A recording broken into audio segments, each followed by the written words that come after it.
جی page number 893 second last paragraph. ہاں حدیث number 3207. ہاں یہاں سے آدھی ہو گئی تھی. فأتينا السماء السابعة. جی یہاں سے ہوگا. بسم الله الرحمن. فأتينا السماء السابعة قيل من هذا قيل جبرائيل قيل من معه قيل محمد قيل وقد أرسل إليه مرحبا به ولنعم المجيء جاء فأتيت على إبراهيم فسلمت عليه. ساتویں آسمان پہ آئے حضرت ابراہیم علیہ السلام نے بھی وہی الفاظ دہرائے.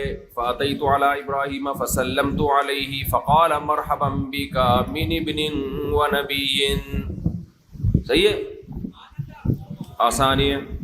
چلو رفع للبيت المعمور فسألت جبرائيل فقال هذا البيت المعمور يصلي فيه كل يوم 70,000 ملك إذا خرجوا لم يعودوا آخر ما عليهم. آخر ما علیہم یہ ظرف ہے. آخر ما علیہم. فرفع لی بیت المعمور. نبی صلی اللہ علیہ وسلم نے فرمایا میرے لیے بیت المعمور کو اٹھایا گیا. میں نے جبریل سے پوچھا هذا البیت المعمور. میں نے جبریل سے پوچھا تو جبریل نے کہا کہ یہ بیت معمور ہے جس میں روزانہ 70,000 فرشتے طواف نماز پڑھتے ہیں. اذا خرجوا لم يعودوا آخر ما علیہم. جب وہ نکلتے ہیں تو وہ دوبارہ نہیں لوٹتے. آخر ما علیہم یعنی اس آخری حالت تک جس پر وہ ہوں، یعنی قیامت تک ایسا ہی رہے گا. آخری حالت پر ما علیہم جس پر وہ ہیں تو یہ آخر تک ایسا ہی رہے گا، یعنی یہ حالت کبھی تبدیل نہیں ہوگی. اور جو ایک دفعہ لوٹ آیا دوبارہ اس کا نمبر نہیں آئے گا. جی ورفعت لي سدرة المنتهى فإذا نبقها كأنه. آخر ما سے مراد ہے الحالت التي هو علیہم، وہ حالت جس پر وہ قائم ہے اس کے آخر تک. چلیں ورفعت لي سدرة المنتهى فإذا نبقها كأنه ظلال الحجر. پھر میرے لیے سدرۃ المنتہا کو لایا گیا. سدرہ کہتے ہیں بیری کو. المنتہا یہ ٹرم ہے، ایک اصطلاح ہے. منتہا اینڈ کو کہتے ہیں نا کسی بھی چیز کے. وَإِذَا نَبِقُهَا كَأَنَّهُ قِلَالُ حَجَرٍ. میں نے دیکھا اس کے پھل، نبق کہتے ہیں اس کا پھل جس کو اس نے اٹھایا ہوا وہ ثمر. كَأَنَّهُ قِلَالُ حَجَرٍ جیسے کہ حجر قبیلے کے مٹکے، قلہ مٹکے کو بولتے ہیں نا، اتنے بڑے بڑے اس کے پھل تھے. وَوَرَقُهَا كَأَنَّهُ آذَانُ الْخُيُولِ اور اس کے پتے ایسے جیسے ہاتھی کے کان. چلے في أصلها 4 أنهار. اس کی جڑ سے 4 نہریں نکلتی تھیں. ایک ایک جملے پہ وقف کیا کرو تاکہ ساتھ ساتھ ترجمہ چلتا رہے. نهران باطنان ونهران ظاهران. 2 نہریں چھپی ہوئی اور 2 نہریں ظاہر. فسألت جبرائيل فقال أما الباطنان ففي الجنة وأما الظاهران فالفرات والنهر. میں نے جبریل سے پوچھا تو جبریل نے فرمایا کہ 2 باطن جو نہریں ہیں جو سلسبیل اور حوض کوثر ہے وہ جنت میں ہیں، اور 2 ظاہری نہریں جو ہیں وہ دریائے فرات اور دریائے نیل ہے. اس کا کیا مطلب ہے؟ ایک اور حدیث میں آتا ہے کہ فرات جو ہے نا، وہ فرات کی تعریف ہے نا حدیث میں کہ یہ جنت سے نکلتا ہے یہ دریا. تو یہاں بھی ہے کہ ان دونوں کی اصل سدرۃ المنتہا ہے. ظاہر ہے یہ حدیث اپنے ظاہر پر نہیں ہے کیونکہ سدرۃ المنتہا تو 7ویں آسمان پر ہے، تو وہاں سے جنت نہر چلتے ہوئے آ رہی ہو تو یہ اشکال تو صحابہ کو بھی ہونا چاہیے تھا نا کہ بھئی دریا فرات تو عام دریاؤں کی طرح ایک دریا ہے جو نکلتا ہے ایک جگہ سے اور بہتے بہتے سمندر میں جا کے گر جاتا ہے. تو اس طرح کی روایات اپنے ظاہر پر نہیں ہوتی. تو اس کے مختلف معنی بیان کیے گئے ہیں. ایک مطلب یہ بیان کیا گیا ہے کہ ان کو تشبیہ دی گئی ہے جنت کی نہروں سے، ان کی شفافیت اور ان میں جو برکت ہے نا اس کی وجہ سے. جیسے حجر اسود کو بتایا گیا نا جنت کا پتھر ہے، تو آیا جنت سے، اب تھوڑی جنت میں ہے. تو ان نہروں کی اصل جنت ہے، لیکن اللہ تعالیٰ نے اب ان کو پیدا کیا کہاں لے گئے اللہ ان کو؟ زمین پہ. اب زمین پہ رہنے کے بعد یہاں کے تغیرات ان میں پیدا ہوئے ہیں. تو جیسے حجر اسود کی اصل کیا ہے؟ حجر اسود کی اصل تو جنت ہی ہے نا، لیکن اب دنیا میں آنے کے بعد تو وہ اس میں تھوڑی حسن نظر آئے گا جو جنت میں تھا، کیونکہ یہاں کے موسم، یہاں کے تغیرات کی وجہ سے یہی ہم بھی تو جنت کے ہیں نا اصل، لیکن لگتے ہیں شکل سے. بھائی ہمیں بھی تو جنت سے نکالا گیا، لیکن جب اب جنت میں ہوں گے، جس وقت ہمارے آدم علیہ السلام اگر اس وہیں پیدا ہوتے رہتے ہم لوگ تو یہ حسن و جمال تھوڑی ہوتا جو آج نظر آ رہا ہے. یا تو سارا ڈیزائننگ سب کی چینج ہو گئی ہے. تو یہ دونوں جنتیں اصل میں جنت کی، دونوں نہریں اصل میں جنت کی ہیں، لیکن اب دنیا میں ہیں تو ان کے آثار چینج ہو گئے. دوسری بات یہ بھی مفہوم بیان کیا گیا ہے کہ ان دونوں کی اصل جنت میں بھی ہے، دریائے نیل اور دریائے فرات. یہ دوسرا مطلب ہے حدیث کا.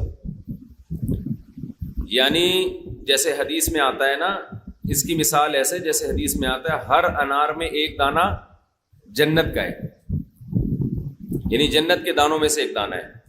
لیکن ظاہر ہے جب وہ دنیا میں آ گیا تو وہ جنت جیسا رہا نہیں ہے، ورنہ تو انار کا ایک دانہ کھاتے ہی آپ ساری زندگی اسی کا ذائقہ محسوس کرتے رہتے ہیں. تو ان دونوں کی ایک اصل جنت بھی ہے اور ایک اصل دنیا میں بھی ہے. تو ہمیں جو نظر آ رہی ہے وہ کون سی اصل ہے؟ وہ دنیا والی ہے.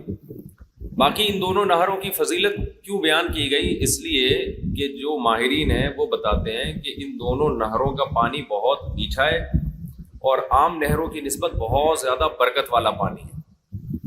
پانی میں فرق ہوتا ہے نا، صحت کے لیے مفید پانی اور زمین کے لیے مفید پانی. تو یہ نبی صلی اللہ علیہ وسلم کے دور میں، اب یہ ممکن ہے بعد میں تغیرات پیدا ہوئے اور دریا نیل میں وہ طاقت نہ رہی ہو یا دریا فرات میں وہ طاقت نہ رہی ہو، لیکن نبی صلی اللہ علیہ وسلم کے دور میں دنیا کی بہترین نہروں میں سے ایک نہر دریائے فرات تھی اور ایک نہر دریائے نیل. ان کا پانی، اور جو شارحین ہیں نا محدثین، وہ یہ لکھتے بھی ہیں کہ دریا نیل کا پانی اور دریا فرات کا پانی انتہائی میٹھا ہے، بہت ہلکا پانی اور زمین کے لیے بہت زیادہ برکت کا سبب، اس لیے اس کو تشبیہ دی گئی ہے.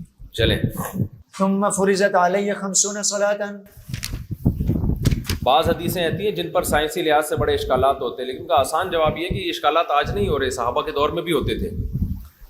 تو صحابہ نے اشکال نہیں کیا کسی نے بھی، تو اس سے صاف پتہ چلتا ہے وہ سمجھتے تھے کہ یہ حدیث کی منشا یہ نہیں ہے، یا الفاظ کا ظاہری مطلب یہ نہیں ہے جو بتایا جا رہا ہے. چلیں. ثم فرضت علی 50 صلاة فاقبلت حتى جئت موسى. ہاں، پھر فرماتے ہیں کہ مجھ پر اللہ نے 50 نمازیں فرض کر دیں. میں واپس آنے لگا تو موسیٰ کے پاس آیا. حضرت موسیٰ سے کون سے آسمان میں ملاقات ہوئی تھی؟ 7 میں تو ابراہیم علیہ السلام سے ہوئی تھی نا. 4تھے آسمان میں. ہاں چلیں آگے. حضرت موسیٰ کے پاس آیا.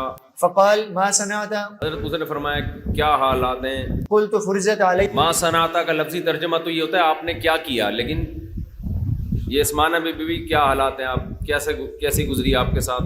قلت فرضت علی 50 صلاة. دیکھو ما صنعت کے بجائے ما فعل بھی ہوتا ہے، ما فعلتا.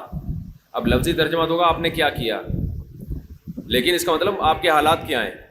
جیسے جب غزوہ تبوک میں کعب بن زہیر، حضرت کعب بن مالک پیچھے رہ گئے تھے نا جنگ سے، تو آپ نے تبوک میں جا کے پوچھا ما فعل کعب بن مالک، کعب بن مالک کے کیا حالات ہیں، وہ نظر نہیں آ رہے. تو یہ فعل اس معنی میں بھی استعمال ہوتا ہے. چلو بھائی. قال انا قلت فرضت علی 50 صلاة. قال انا. میں نے کہا کہ موسیٰ علیہ السلام سے، حضرت موسیٰ سے کہا کہ مجھ پر اللہ نے 50 نمازیں فرض کر دی ہیں. معراج پہ جو میں آیا ہوں تو آپ جو پوچھ رہے ہیں کیسے حالات گزرے، آپ اوپر سے ہو کر آ رہے ہیں تو کیا رزلٹ آیا؟ تو رزلٹ یہ آیا کہ 50 نمازیں واپس لے کے جا رہا ہوں میں، تحفہ 50 نمازوں کا. چلو بھائی. قال انا اعلم بالناس منك عالجت بني اسرائيل اشد المعالجه. حضرت موسیٰ نے فرمایا میں آپ سے زیادہ لوگوں کو جانتا ہوں، میں لوگوں کے مزاج کو آپ سے زیادہ جانتا ہوں. یہ فضیلت جزوی ہے، بار بار اس پر بات ہو چکی ہے نا، بتانے کی ضرورت تو نہیں. فضیلت کلی اور جزوی میں فرق کیا ہوتا ہے؟ وقتی کسی پیغمبر کو کوئی جزوی چیز میں فضیلت اللہ دے دیتے ہیں. تو موسیٰ علیہ السلام کا تجربہ بہت تھا، زیادہ عرصہ رہے بنی اسرائیل میں، اور تو فرمایا کہ مجھے لوگوں کا بہت تجربہ ہے. عالجت بنی اسرائیل اشد المعالجہ، میں نے بنی اسرائیل کو بہت سخت ان کے ساتھ معاملہ پایا، ان کے ساتھ جو میں نے وقت گزارا ہے. فإن أمتك لا تطيق، آپ کی امت اس کی طاقت نہیں رکھے گی، نمازیں ضائع ہوں گی. چلو بھائی. فرجع إلى ربك فاسأله، جاؤ اپنے رب کے پاس، رب سے جا کے. یہ جو بریلوی خطیب ہیں یہ معراج کا واقعہ بڑے مزے لے کے سناتے ہیں.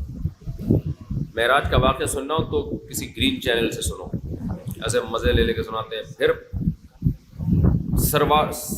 کیا ہے سرکار دو عالم ہون. پھر پنجابی میں سنو تو فَإِنَّ أُمَّتَكَ لَا تُطِيقُ, مجھے تو اس طرح اسٹائل نہیں آتا, آپ کی امت اس کی طاقت نہیں رکھتی ہے. فَارْجِعْ إِلَىٰ رَبِّكَ, اپنے رب کے پاس جائیں. فَاسْأَلْهُ, ان سے سوال کریں, اللہ سے ریکویسٹ کریں کہ تھوڑی سی کم کر دیں. چل بھائی, فرجعت فسألته میں گیا, میں نے اللہ سے سوال کیا, فجعلها 40 اللہ میاں نے اس کو 40 کر دیا. چلو بھائی, ثم 50 مثله ثم 30. ثم مثلہ, کیا مطلب؟ پھر یہی واقعہ پورا دوبارہ ہوا. واپس آیا موسیٰ کے پاس, موسیٰ نے پوچھا کیا حالات ہیں, میں نے کہا 40 نمازیں کر دی. موسیٰ نے کہا میں آپ سے زیادہ پبلک کو جانتا ہوں اور بنی اسرائیل کے ساتھ میرا معاملہ رہا ہے, آپ کی امت اس کی طاقت نہیں رکھے گی, واپس جائیں. نبی واپس گئے, اللہ میاں نے 30 کر دی, اللہ میاں نے 30 کر دی. پھر موسیٰ علیہ السلام کے پاس واپس آئے, جب گزرے تو موسیٰ علیہ السلام نے پوچھا, کوئی اور پیغمبر پوچھ بھی نہیں رہے. دیکھو موسیٰ علیہ السلام میں جرت بہت تھی نا, باقی روب میں ہوں گے, نہیں پوچھ رہے ہوں گے. حضرت موسیٰ علیہ السلام جلالی طبیعت کے تھے, انہوں نے پوچھ لیا بھائی آپ جا تو رہے ہیں, کیا تحفہ لے کے جا رہے ہیں؟ انہوں نے فرمایا نبی نے کہ 30 ہو گئی ہیں. حضرت موسیٰ نے فرمایا نہیں ہو سکتا, واپس 30 بھی نہیں. چلے بھائی, ثم مثله فجعل 20. بھائی اگر دیکھو حضرت موسیٰ نہ ہوتے, کوئی بھی پیغمبر ہوتے تو کیا بولتے بھائی اب بس صحیح ہے, ایک دفعہ اللہ میاں نے 40 کر دی, اللہ ہی بہتر جانتا ہوگا. حضرت موسیٰ نے کہا کہ نہیں, واپس جائیں, مجھے پتہ ہے 30 بھی نہیں پڑھیں گے یہ لوگ. صحیح طرح سمجھتے تھے موسیٰ علیہ السلام پبلک کو, ٹھیک ہے نا, کیا خیال ہے, صحیح جانتے تھے کہ بھائی, کیونکہ بھگتے ہوئے تھے نا, جو حالات گزرے تھے وہ جانتے تھے کہ یہ پبلک جو ہے نا اللہ کے جتنے مرضی معجزے دیکھ لے, حالانکہ بھائی 30 بھی ہوتی تو اللہ کا تو شکر پھر بھی ادا نہیں ہوتا. کیا خیال ہے؟ تو حضرت موسیٰ نے فرمایا واپس, فجعلوا 20, 20 ہو گئیں جی. ثم مثله فجعل 10. یہاں تک کہ چکر لگتا رہا اور 10 ہو گئیں. فأتيت موسى فقال مثله. دوبارہ موسیٰ کے پاس آئے, انہوں نے کہا جائے اس کو بھی کم کرائیں, 5 ہو گئیں. فجعلها 5. فأتيت موسى فقال ما صنعت؟ قلت جعلها 5. میں نے موسیٰ سے کہا کہ اے موسیٰ 5 رہ گئی ہیں. حضرت موسیٰ نے کیا فرمایا؟ فقال مثله. قلت سلمت فنودي أني قد أمضيت قد فريضتي وخففت عن عبادي. ہاں, موسیٰ علیہ السلام نے کہا واپس 5 ہو گئی, اب بھی اس کو بھی کم کرائیں. تو میں نے اللہ تعالیٰ, میں نے جا کے وہاں سلام کیا, فرشتوں کو سلام کیا, یہ جو بھی عالم بالا میں لوگ تھے, تو ندا کی گئی قد امضیت فریضتی وخففت عن عبادی, کہ میں نے یہ 5 کو باقی رکھا لیکن اپنے بندوں سے میں نے معاملہ ہلکا رکھا. اور کیا ہے, اجزی الخمسہ الحسنۃ 10, ایک نیکی کی 10 دوں گا, تو لہذا 5 نمازوں کے اجر کتنا دوں گا؟ 50 کے برابر دوں گا. جی. وقال حمام.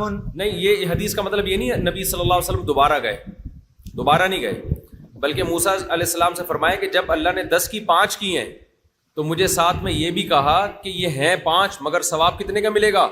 50 کا ملے گا. تو اب یہ 5 بھی کم ہو گئی. مطلب یہ تھا کہ پھر جو اصل 50 نمازیں فرض ہوئی تھی نا, ان کا ثواب ضائع ہو جائے گا. تو میں چاہتا ہوں کہ فضیلت 50 والی ہی حاصل ہو 5 پڑھ کے. تو وہ اس اصول کے تحت تو ہو سکتی ہے کہ ایک نیکی کی 10, اگر 5 سے کم ہو گئی تو پھر ایک نیکی کے 10 کا مطلب 50 نہیں ہوگا, پھر 3 نمازیں ہو گئی تو 30 نمازوں کا ثواب ملے گا. سمجھتے ہیں؟ چلو بھائی. وقال حمام عن قتادة عن الحسن عن ابي هريره رضي الله عنه عن النبي صلى الله عليه وسلم. اس کا مطلب سمجھیں, یہ امام بخاری جو فرما رہے ہیں قال حمام عن قتادة عن الحسن عن ابي هريره, آپ کو پتہ ہے سند میں تحویل ہے نا, سند کے شروع میں جائیں حدثنا حدبۃ بن خالد قال حدثنا حمام عن قتادہ, ایک سند یہ ہے, دوسری سعید و ہشام عن قتادہ ہے, یہ دوسری سند ہے. تو امام بخاری کا مطلب یہ ہے کہ یہ پورا جو واقعہ ہے نا یہ دوسری سند کا ہے, یہ جو ہم نے بتایا. پہلی سند میں یہ جو ہے فروفیہ لی البیت المعمور, یہاں سے پہلی سند میں نہیں ہے, بلکہ پہلی سند میں یہاں سے ہے لیکن الگ بیان کی, اس قصے کے ساتھ نہیں ہے. سمجھتے ہو بات کو؟ یعنی یہ جو دوسری سند ہے نا تحویل کے بعد, اس سند میں اور پہلی سند میں فرق یہ ہے کہ اس دوسری سند نے بیت المعمور کا جو واقعہ آیا کہ طواف کرتے ہیں نماز پڑھتے ہیں، اس کو معراج کے ساتھ بیان کیا ہے اسی واقعے میں، اور پہلی والی سند میں یہ واقعہ الگ سے بیان ہوا ہے، اس واقعے کے ساتھ نہیں ہے۔ یعنی انہوں نے پہلی سند میں جو خطبہ کے طریق سے ہے، خطبہ بن خالد اور حمام اور قتادہ کے طریق سے ہے، اس میں یہ واقعہ پہلا والا جو معراج والا واقعہ ہے یہ الگ بیان ہوا ہے، اور وہ بالکل الگ سے بیان ہوا ہے۔ سمجھتے؟ چلیں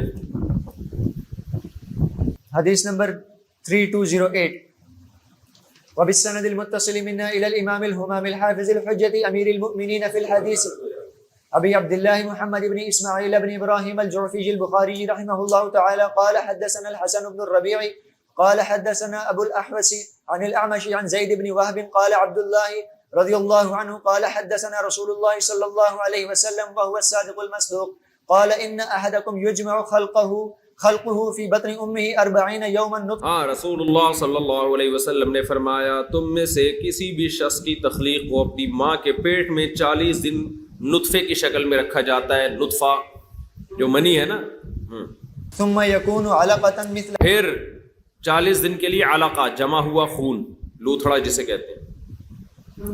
علقہ جو ہے نا یہ لٹکے ہوئے سے نکلے، تعلیق معلق کرنا، تو یہ صرف جمے ہوئے خون کو نہیں کہتے، بلکہ وہ جمع ہوا خون جو لٹکا ہوا ہو، معلق ہو۔ تو بچہ جب ماں کے پیٹ میں ہوتا ہے نا معلق ہی ہوتا ہے، اس کی جڑیں ماں کے رحم میں گھسی ہوئی ہوتی ہیں، جیسے درخت نہیں ہوتا، پودا نہیں ہوتا، تو وہ اس رحم کے ساتھ چپکا ہوا ہوتا ہے، لٹکا ہوا ہوتا ہے۔ چلیں ثم يكون مضغة مثل ذلك، پھر وہ مضغہ گوشت بن جاتا ہے۔ مضغہ چبانے والی بوٹی کو کہتے ہیں نا، مضغ یمضغ کا معنی بوٹی کا چبانا، تو اتنی سی بوٹی ہوتی ہے نا جس کو منہ میں رکھ کے چبا لیتے ہیں، تو مضغہ کا مطلب چھوٹی سی گوشت کا لوتھڑا۔ چلیں ثم يبعث الله ملكا، پھر اللہ تعالیٰ ایک فرشتے کو بھیجتے ہیں، ويؤمر ب4 كلمات، اسے 4 حکم دیے جاتے ہیں فرشتے کو، پشتوں میں فرشتے کو فرشتہ بولتے ہیں، ويقال له اكتب عمله ورزقه وأجله وشقي۔ ہاں 4 باتیں لکھ دیتا ہے کہ اللہ تعالیٰ اسے کہتے ہیں 4 باتوں کا حکم دیتے ہیں، اکتب عملہ، اس کے اعمال لکھو، کیا کرے گا یہ۔ اچھا میں نے آپ کو مشکات پڑھی ہے، آپ لوگوں نے پڑھی ہوگی یقیناً، اس میں نے بہت ڈیٹیل سے بتایا تھا کہ حدیث میں جو 4 کا مطلب ہے وہ 4 نہیں ہوتا، 5 کا مطلب 5 نہیں ہوتا، حدیث میں عدد کا کوئی مفہوم مخالف نہیں ہوتا۔ تو یہاں حدیث میں آ رہا ہے کہ 4 باتوں کا حکم دیا جاتا ہے، تو 4 نہیں 4 کروڑ باتیں بھی ہو سکتی ہیں، تو 4 اہم تھیں اس لیے اس کو نمایاں کر دیا گیا ہے۔ سمجھتے ہو نا؟ یہ کافی تفصیل سے مشکات کے سبق میں اس پر میں نے سمجھایا تھا، تو ابھی مختصر یوں سمجھ رہے۔ چلے بھائی اس کے اس کو لکھ لو کہ روزی کتنی ملے گی، وَأَجَلَهُ، مرے گا کب، وَشَقِيٌّ أَوْ سَعِيدٌ، بدبخت ہوگا یا نیک بخت ہوگا، جنت میں جائے گا یا جہنم میں جائے گا۔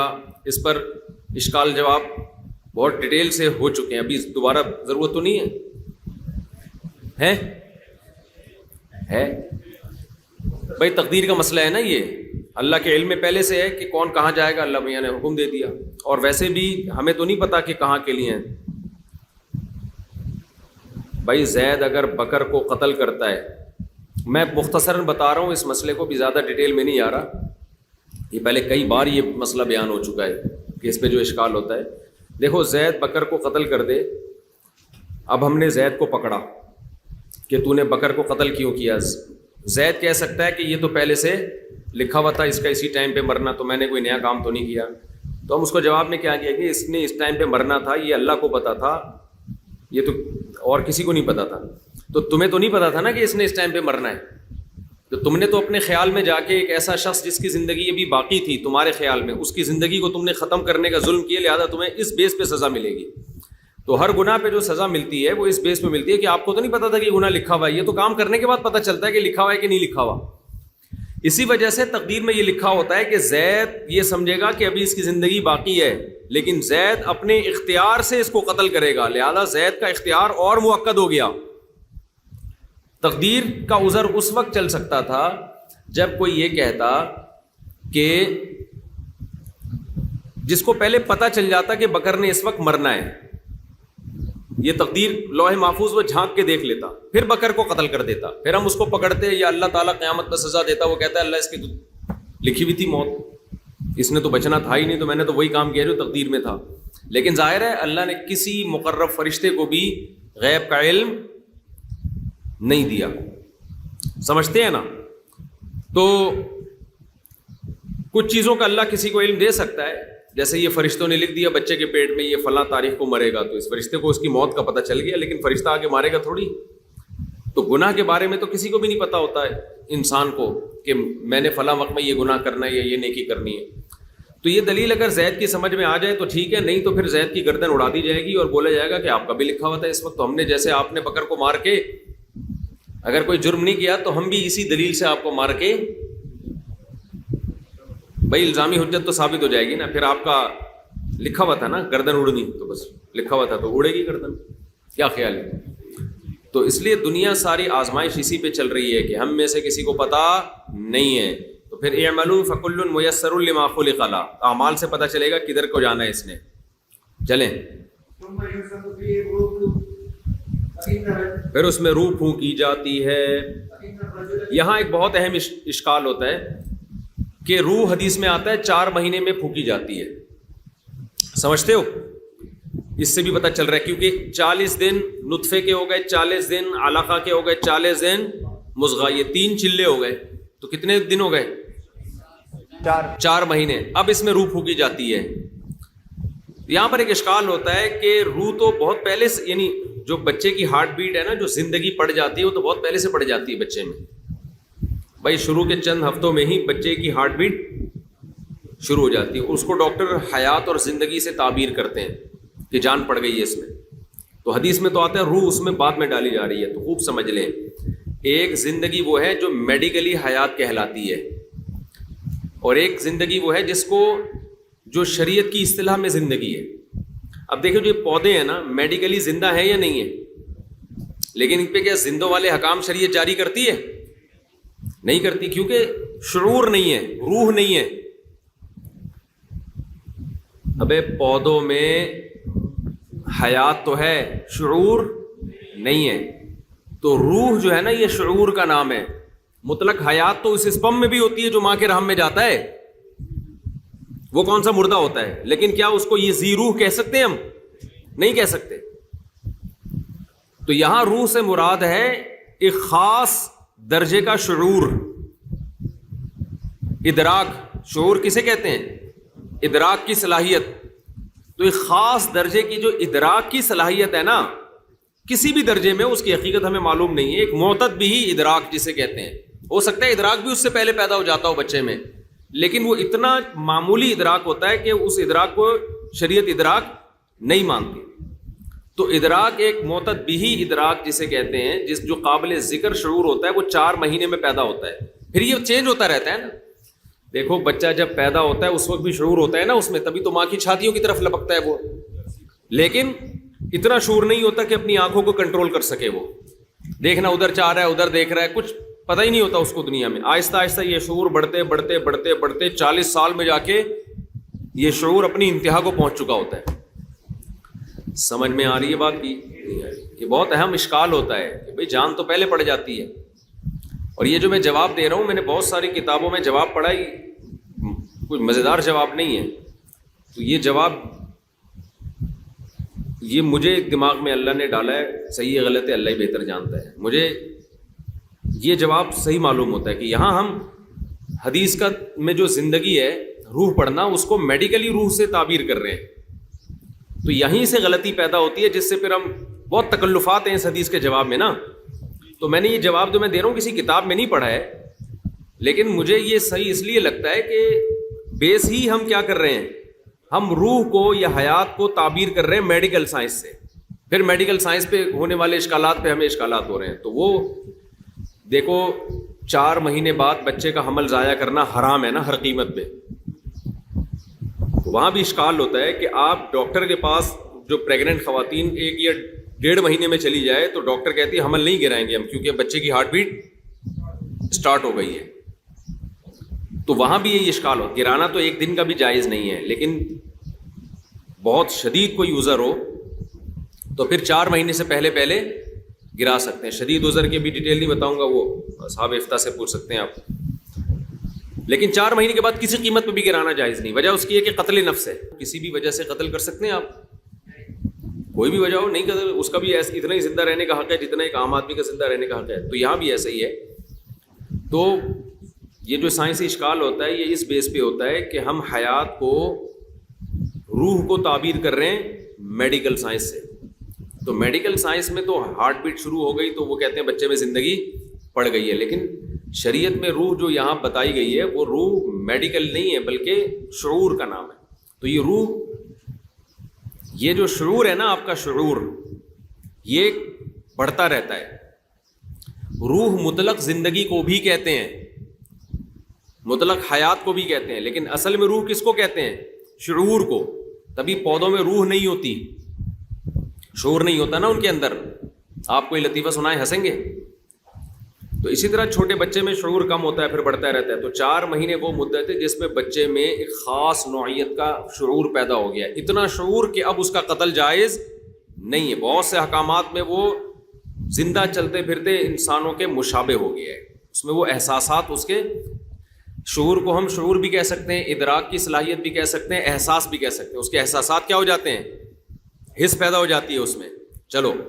فإن الرجل منكم ليعمل حتى ما يكون بينه وبين الجنة إلا ذراع فيسبق عليه آپ كتابه. صلی اللہ علیہ وسلم نے فرمایا کیونکہ اس کا شقی اور سعید لکھ دیا جاتا ہے, اس لیے بندہ نیک عمل کرتا رہتا ہے یہاں تک کہ اس کے اور جنت کے درمیان 1 گز کا فاصلہ رہ جاتا ہے, 1 بازو کا فاصلہ رہ جاتا ہے. فیسبق علیہ کتابہ, اس کی تقدیر اس پر غالب آتی ہے. فیعمل بعمل اہل النار, اور جہنم والے اعمال شروع کر دیتا ہے. کیا مطلب؟ اللہ کے علم میں یہ بات ہوتی ہے کہ جائے گا جہنم میں تو جہنم والے اعمال شروع کر دیتا ہے. یہاں بھی اشکال ہوگا کہ جہاں جنت میں رہا تھا تقدیر کی وجہ سے اللہ نے کہاں بھیج دیا؟ تو بھائی تقدیر کی وجہ سے بھیجا ہوتا تو بدعمالیاں تھوڑی شروع کر دیتا. تقدیر کی وجہ سے مجبور اس وقت ہوتا کہ نیک اعمال کرتے کرتے مر جاتا, لیکن چونکہ تقدیر میں جہنمی ہونا لکھا ہوا ہے لہذا جاتا کہاں پہ؟ جہنم میں جاتا. تو یہ برے اعمال کرنا شروع کرنے ہیں, اس کی علامت ہے کہ آخرت کو اللہ نے کس سے جوڑ دیا ہے؟ اعمال کے ساتھ جوڑ دیا ہے. چلیں. ويعمل حتى ما يكون بينه وبين النار إلا ذراع فيسبق عليه الكتاب فيعمل بعمل أهل الجنة. ہاں, تو اس سے پتہ چلتا ہے کہ نیک اعمال کرنے والے کو چاہیے کہ اینڈ تک نیکیاں کرتا رہے, اس خوش فہمی میں نہ رہے کہ میں نیک ہوں تو اب میں جنت پکی ہو گئی. نہیں بھائی, اینڈ وقت میں بھی انسان بگڑ جاتا ہے. اور جو برے اعمال کر رہا ہے ساری زندگی برائیوں میں گزری تو مایوس نہ ہو, اب آ جائے, کیونکہ بعض دفعہ پوری زندگی برائیاں کرتے کرتے آخر میں توبہ کی توفیق ملتی ہے. تو حدیث کا مقصد گناہ گار کو مایوسی سے نکالنا تاکہ عمل کی طرف آئے, اور نیک آدمی کو اترانے سے بچانا تاکہ عمل پہ قائم رہے. اور آج اس حدیث کا لوگ الٹا مطلب لے رہے ہیں. نیک آدمی مایوس ہو رہا ہے کہ یار پتہ نہیں ہو سکتا ہے نیکیاں کرتے کرتے بھی جہنم سے چلے جاؤں, تو ابھی سے ہی برائیاں شروع کر دو. اور برا اور مایوسی میں پڑتا ہے کہ یار برائیاں کر رہے ہیں تو جنت میں جانا ہوگا تو چلے جائیں گے, تقدیر میں لکھا ہوگا تو لہذا اور بدماشیاں بڑھا دو, جانا ہوگا تو ویسے ہی چلے جائیں گے, تو ویسے نہیں چلے جاتے.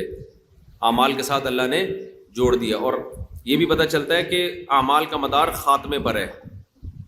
چلو. حدیث نمبر 3209.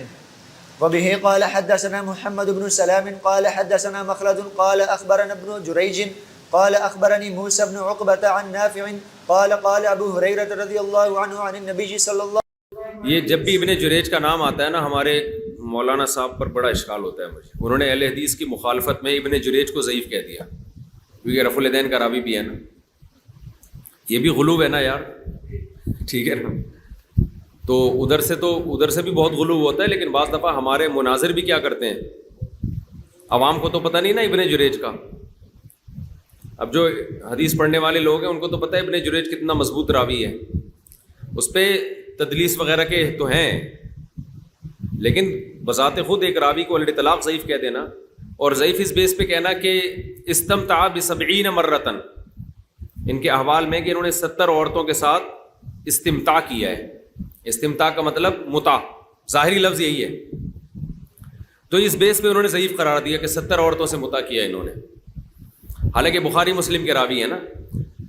تو 70 عورتوں سے استمتاع کا مطلب یہ ہے کہ 70 نکاح کیے انہوں نے، کیونکہ اس زمانے میں کثرت نکاح کا عام رواج تھا، کیونکہ طلاق کو اتنا معیوب نہیں سمجھا. میں نے جو نہیں کلپ ریکارڈ کرا دیا حضرت حسن نے اتنی شادیاں کی، اس پہ کتنے الزامات لگے. یہ وہ لوگ ہیں جن کو نہ حدیث کا پتہ نہ تاریخ اسلامی کا پتہ. حالانکہ اس دور میں تو بہت رواج تھا کثرت نکاح کا، یعنی اس کو معیوب نہیں سمجھا جاتا تھا. وجہ اس کی کہ طلاق کو معیوب نہیں سمجھا جاتا تھا نا.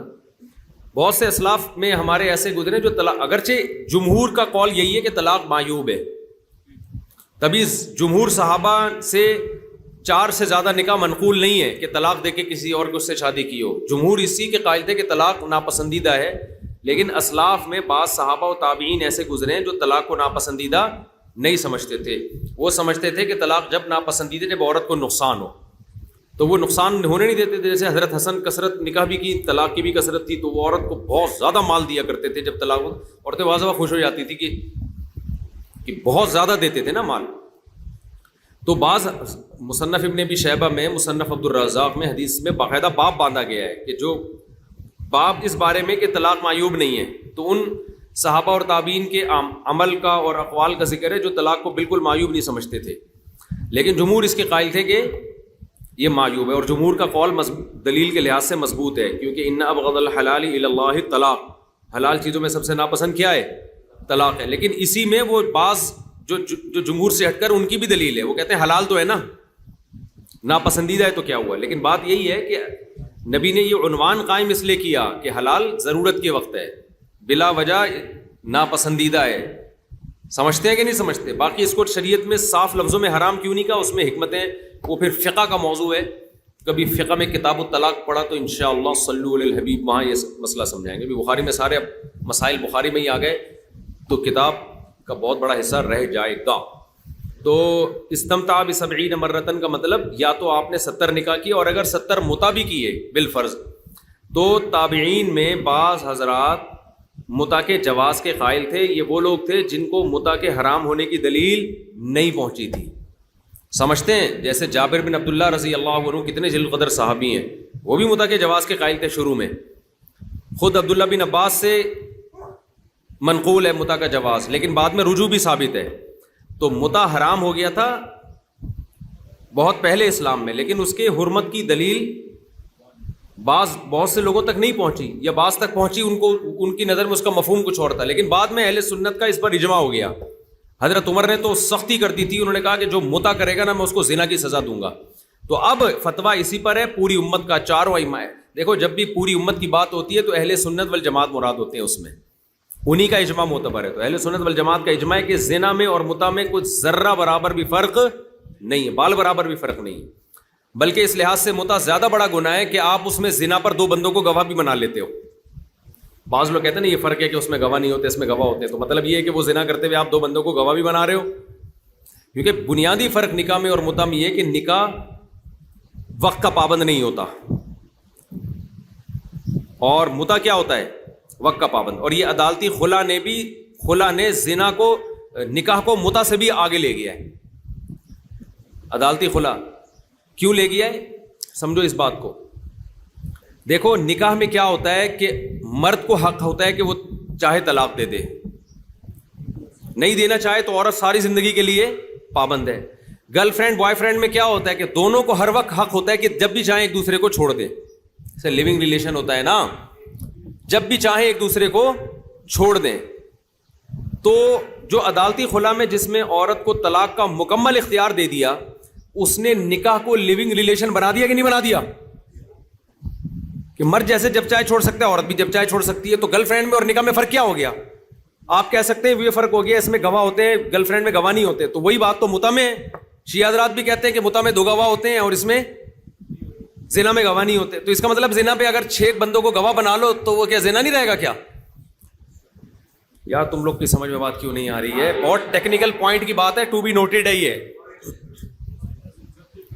اصل فرق گواہ بنانے اور گواہ بنانے کا نہیں ہے. نکاح کی جو ماہیت ہے نا وہ یہ ہے کہ علل ابد ہوتا ہے، حق مرد کے پاس ہے کہ جب چاہے چھوڑے وہ. ایک طرف سے عورت یعنی ایک طرف سے پابندی ہوتی ہے. یہی وجہ ہے کہ پھر مرد چھوڑتا نہیں ہے نا, کیونکہ نقصان کس کا ہے؟ مرد کا ہے. تبھی اسلام مسلمانوں میں طلاق کا ریشو دوسری قوموں کے نسبت سب سے کم ہے. تو اگر دونوں طرف سے طلاق یعنی حق حاصل ہو جائے نکاح کو ختم کرنے کا, تو یہ تو لیونگ ریلیشن ہو گیا نا, تو یہ متع سے بدتر ہو گیا.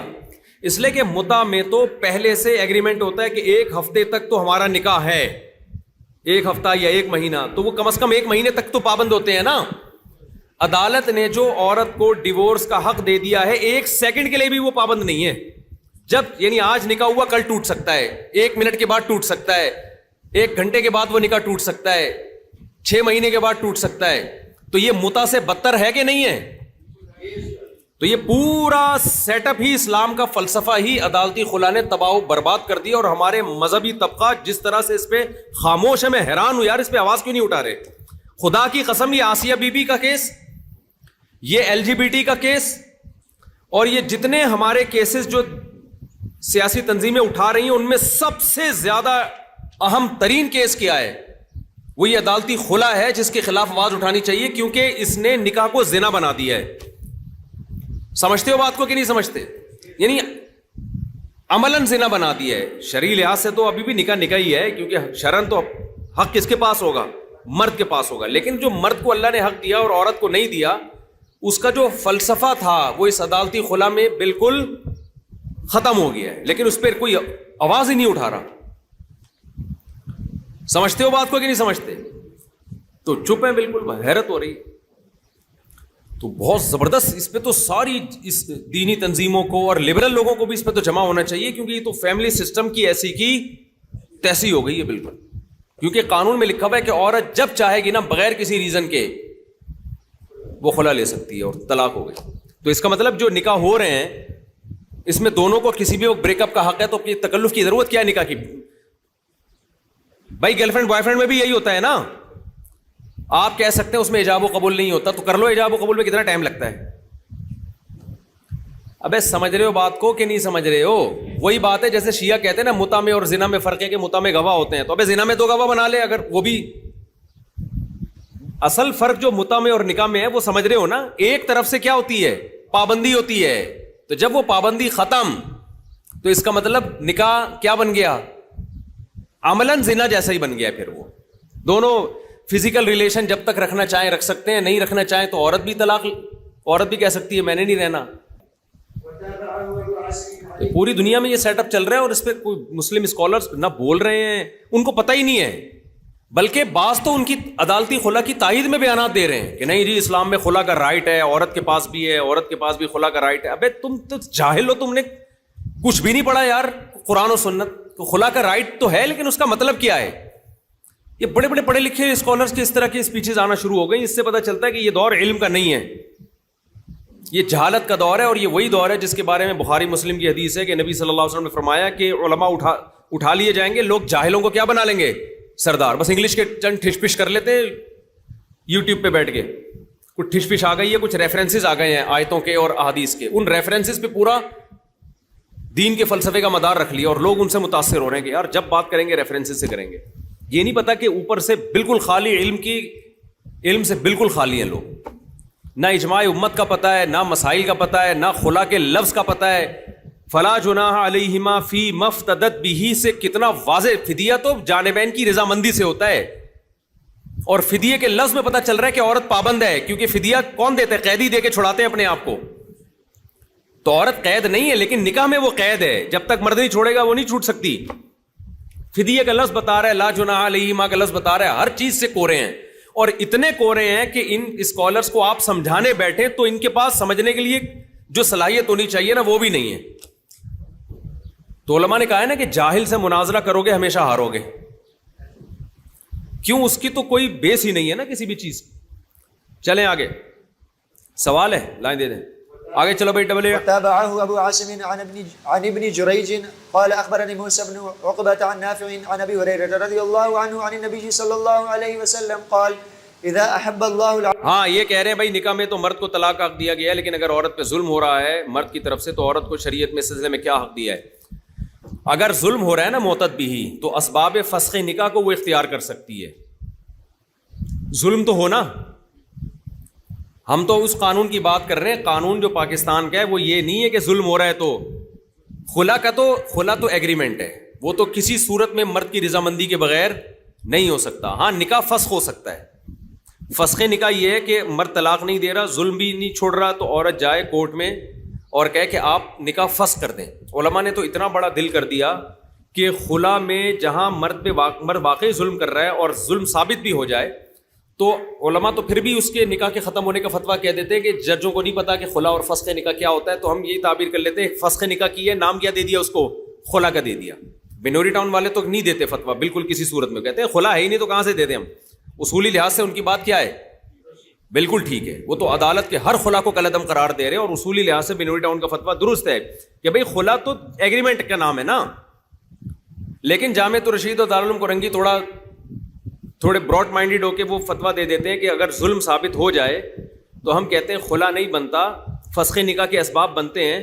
تو عدالتوں کو یا ہماری اسمبلی میں بیٹھے ہوئے بیچاروں کو کیا پتا کہ خلا اور فسخ نکاح کیا ہوتا ہے, تو ہم کہتے ہیں چلو لیبل خلا کا لگایا ہے لیکن فسخ نکاح والے شرطیں پائی جا رہی ہیں تو ہم اس کو فرض کر لیتے کیا ہوا ہے, فسخ نکاح ہوا ہے. تو خواتین کو ظلم سے بچانے کے لیے یہ ایک تعبیر استعمال کی گئی. علماء نے براڈ مائنڈیڈ بن کے جہاں گنجائش نکلتی ہے وہاں گنجائش دی ہے.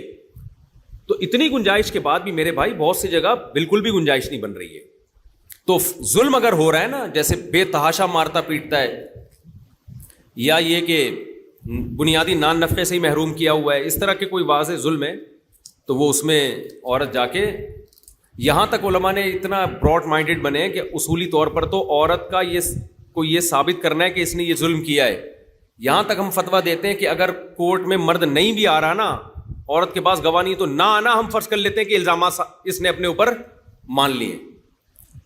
پھر فقہ حنفی میں جو خلا کی اسباب فسخ نکاح ہیں, اگر عدالت نے دیکھا, عدالت نے ظلم کو بنیاد بنا کے نکاح ختم کیا اور واقعی وہ ظلم ثابت تھا, یا شوہر نہیں آیا, ہم نے نہ آنے کو فرض کر لیا کہ یہ کیا ہو رہا ہے اس پہ, حالانکہ ضروری نہیں ہے کہ نہ آنا اس کی علامتوں کے ظلم کو قبول کر لیا. بعض دفعہ شوہر اس لیے نہیں آتا, اس کو پتہ ہے کہ میرے آنے اور نہ آنے کا کوئی فائدہ نہیں ہے, تو میں وکیلوں کو پیسہ کیوں کھلاؤں. بعض دفعہ نوٹس ہی نہیں ملا, بہت سارے مسائل ہیں. پھر بھی علماء نے نا, جامعۃ الرشید نے اور دارالعلوم کورنگی نے گنجائشیں دے کے یہاں تک لے آئے کہ بھائی چلو فسخ نکاح کی سبب پایا جائے نا, کسی حد تک بھی عدالت نے اس پروسیس کو پورا کر لیا تو ہم نکاح کے ختم ہونے کا فتویٰ دے دیتے ہیں. یہاں تک کہ فقہ حنفی میں جو اسباب فسخ نکاح کی شرائط ہیں وہ نہیں پائی جائیں, فقہ حنبلی میں پائی جا رہی ہیں تو ہم وہاں سے لے لیتے ہیں. فقہ شافعی میں پائی جا رہی ہیں وہاں سے لے لیتے ہیں. فقہ مالکی میں پائی جا رہی ہے وہاں سے لے لیتے ہیں. یعنی چاروں مذہب میں کہیں سے بھی کوئی گنجائش مل رہی ہو تو فیور مفتیان کرام کس کو دے رہے ہیں, عورت کو دے رہے ہیں. یعنی اس کو ہم فقہ حنفی کا بھی پابندی بنا رہے ہیں. تو اتنے براڈ مائنڈیڈ تو علماء بن گئے عورت کے حق کے لیے, اب اتنے بن جائیں کہ کوئی بھی وجہ نہیں ہے, عورت گئی کورٹ میں مجھے نہیں رہنا اس آدمی کے ساتھ, کیا وجہ ہے بھائی, بس کوئی وجہ نہیں رہنا, عدالت کہتے نہیں رہنا تو جاؤ نہیں رہو. یہ جو کنڈیشن ہے نا یہ تو بہت ڈینجرس ہے. سمجھ میں آئے جنہوں نے پرچی پوچھی ہے, چلو ڈبل اے. إذا أحب الله العبد نادى جبرائيل إن الله يحب فلانا فأحببه فيحبه جبرائيل فينادي جبرائيل في أهل السماء إن الله يحب فلانا. حضرت ابو ہریرہ فرماتے ہیں رسول اللہ صلی اللہ علیہ وسلم نے فرمایا جب اللہ تعالیٰ اپنے بندے سے محبت کرتے ہیں, نادا جبرائیل, جبریل کو کہتے ہیں ان اللہ يحب فلانا فأحببه. بڑی مزے کی حدیث ہے. جبریل سے کہتے ہیں دیکھو میں فلاں سے محبت کرتا ہوں, اے جبریل تم بھی محبت کرو. اس سے پتہ چلتا ہے محبت بھی آرڈر پہ بھی ہوتی ہے. بعض دفعہ لوگ کہتے ہیں نا ہمیں تو دل تو غیر اختیاری, ہم کیسے محبت کریں. بھائی جب آپ کو کسی سے محبت ہوتی ہے تو اس کا جب حکم آتا ہے تو اس کے حکم کی وجہ سے آپ کسی اور سے بھی محبت کرنے لگتے ہیں. سمجھتے ہو کہ نہیں سمجھتے؟ تو اللہ میاں کہتے ہیں جبریل سے چلو بھائی مجھے فلاں سے محبت ہو گئی, تم بھی کیا کرو محبت کرو. جبریل بھی محبت شروع کر دیتے ہیں. چلو بھائی. فینادی جبرائیل فی اہل السماء ان اللہ یحب فلانا. پھر جبریل جا کے اہل آسمان میں ندا لگاتے ہیں, اے فرشتوں اللہ کو فلاں سے محبت ہے یا اللہ کو فلاں سے محبت ہو گئی ہے تو تم بھی کیا کرو, تم بھی سب اس فلاں سے محبت کرو. تو آسمانوں میں جو مخلوق ہے وہ اس شخص سے محبت شروع کر دیتے. جیسے آپ چلو ابھی سے زیادہ نہیں.